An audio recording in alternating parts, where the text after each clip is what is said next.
Praise the Lord. Shalom hallelujah. Jesus loves us so much. ఈరోజు మత్తయి సువార్త 27వ అధ్యాయం 12-14 వచనంని క్లెయిమ్ చేద్దాం. నేరం మోపారండి యేసయ్య మీద.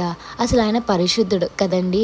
ఆయన దగ్గర చాలా వ్యాలిడ్ పాయింట్స్ ఉంటాయి. ఆయన ఏది మాట్లాడాలన్నా మాట్లాడచ్చు. కానీ యేసయ్య ఒక్క మాట కూడా నోరిప్పలేదండి. మత్తయి సువార్త 27వ అధ్యాయం 12వ వచనంలో ఒక మాట ఉంటుంది. ప్రధాన యాజకులు పెద్దలు ఆయన మీద నేరం మోపినప్పుడు ఆయన ప్రత్యుత్తరం ఏమీ ఇయ్యలేదు.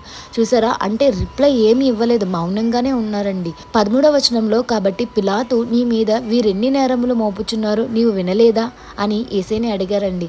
యేసయ్య వింటున్నారు, నేరం మోపుతున్నారు అన్నది విషయం యేసయ్యకి తెలుసు. యేసయ్య వింటున్నారు, కానీ యేసయ్య రెస్పాండ్ అయితే అవ్వలేదండి. 14వ వచనంలో ఈ మాటలు ఉంటాయి. అయితే ఆయన ఒక మాట అయినాను అతనికి ఉత్తరం ఇయ్యలేదు గనుక అధిపతి మిక్కిలి ఆశ్చర్యపడాను.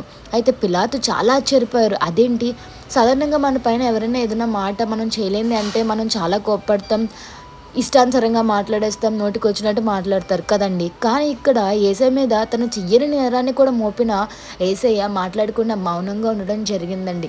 అది చూసిన పిలాతు గారు చాలా ఆశ్చర్యపడ్డారండి. పిలాతు గారికి తెలుసు యేసయ్య ఏ నేరం కూడా చేయలేదని. యేసయ్య నీతిపరుడని తెలుసు, ఏ దోషం కూడా చేయలేదని తెలుసు. యేసయ్యతోనే మాట్లాడించాలని చాలా ట్రై చేశారండి. కానీ యేసయ్య మౌనంగానే ఉండడం జరిగింది. ఎందుకంటే మన పైన ఉన్న ప్రేమకి.